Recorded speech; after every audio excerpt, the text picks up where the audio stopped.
Towards a New Socialism. Section.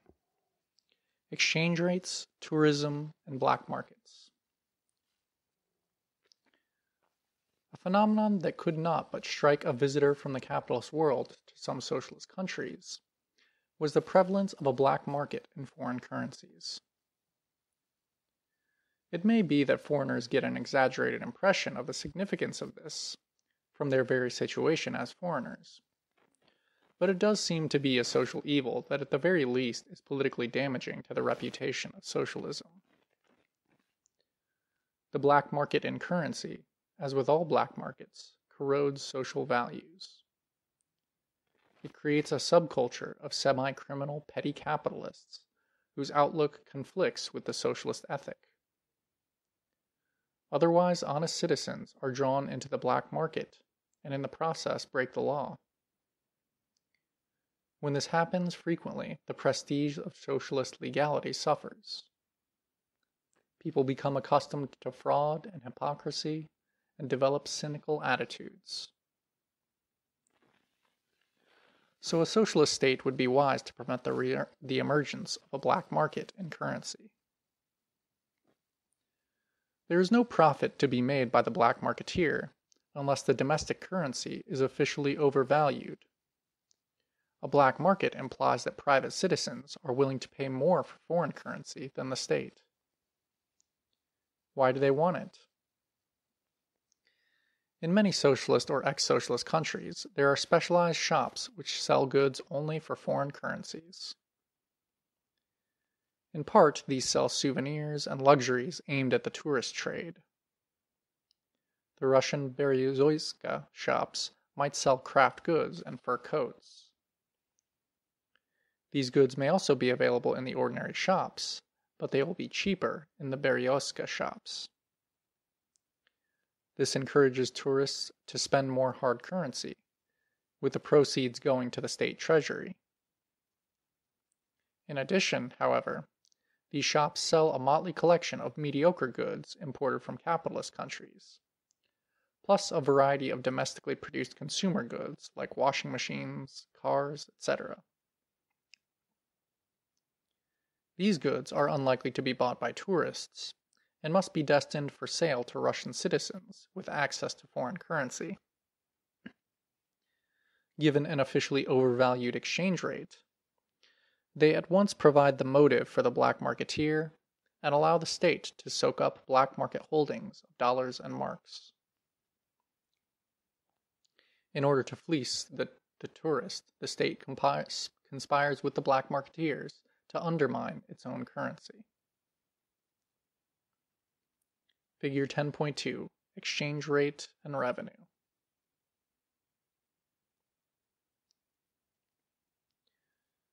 This policy is not entirely irrational.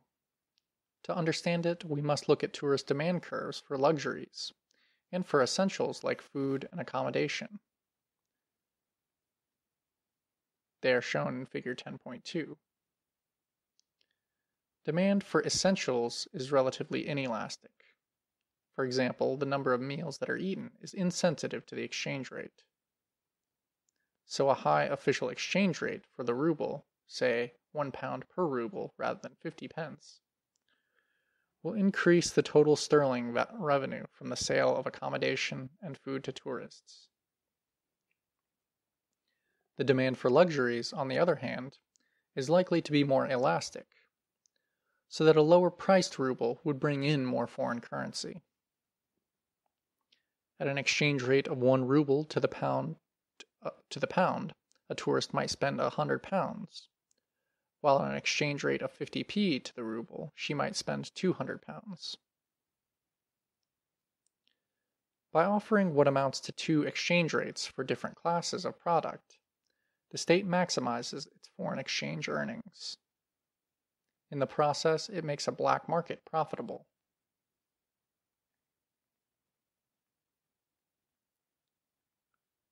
So long as foreign visitors are a rare phenomenon, this may be an acceptable price to pay. Now that international travel is more common, the corrupting effects of the black market become more serious, and it is questionable whether the additional profits from tourism suffice to justify it. Suffice it to say that the scope for black marketeering would be greatly reduced if state shops only accepted domestic currency or domestic labor tokens.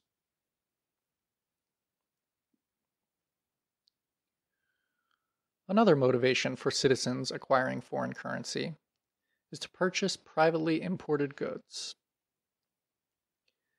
These may be commodities that the state chooses not to import, cocaine, pornographic videos, etc., or may simply be goods on which substantial import duties are charged. Here we are dealing with the general problem of smuggling, which affects both socialist and capitalist countries. When large profits are to be made from smuggling, the efforts of law enforcement agencies are notoriously ineffective, whatever the social system they are supposed to be upholding. The abject failure of Western customs agents to curtail the heroin and cocaine trade is testimony to this. The international drug cartels have not yet made great inroads into the erstwhile socialist states, but this may be changed as fully convertible currencies are established.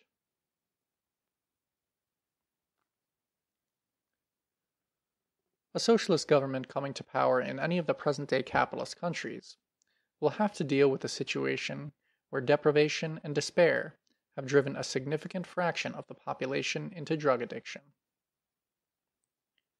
In the poor areas of great capitalist cities, drug addiction is already an everyday fact of life, and a subculture of drug black marketeers is well established. The drug cartels demand payment in hard currency. At the street level, payments are in cash. Front companies can always be found to launder illicit gains and introduce them into the banks. A system of convertible currencies in which private citizens or companies can transfer funds from country to country by banker's draft is ideal for transferring the funds out of the countries where the drugs are processed.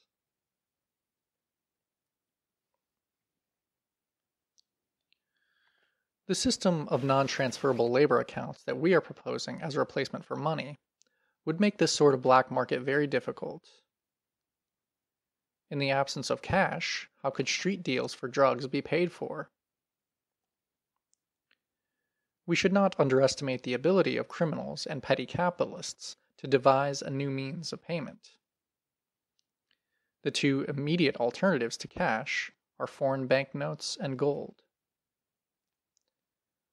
A lot of the money for drugs already comes from theft, and jewelry has always been a prime target for theft. But were stolen gold the only means by which imported drugs could be obtained, the volume of the drug trade would be sharply curtailed. There remains the problem of preventing the internal circulation of foreign banknotes. To deal with this, a socialist commonwealth should simply prohibit the import of currency. All domestic purchases will already be made using plastic cards. Arrangements could be made with capitalist banks to allow foreign tourists the use of their credit cards when visiting the Commonwealth.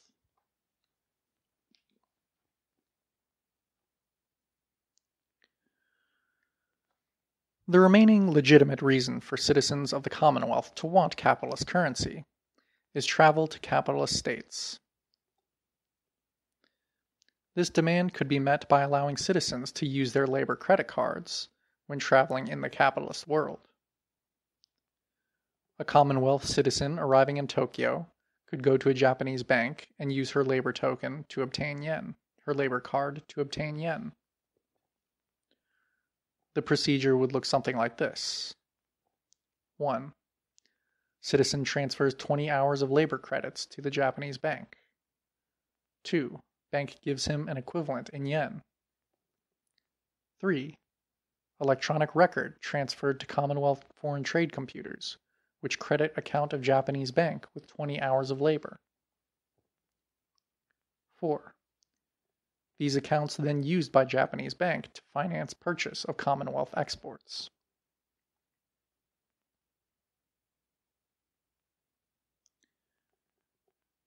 Note that although a citizen outside the country is free to use her labor card to purchase yen, she may not bring the yen back into the country, or change yen back into labor credits. Correspondingly, although citizens can transfer labor credits to the account of a capitalist bank, the bank cannot transfer labor credits back to the accounts of the citizens. This is necessary to prevent foreign currency circulating as an internal means of exchange. End of section.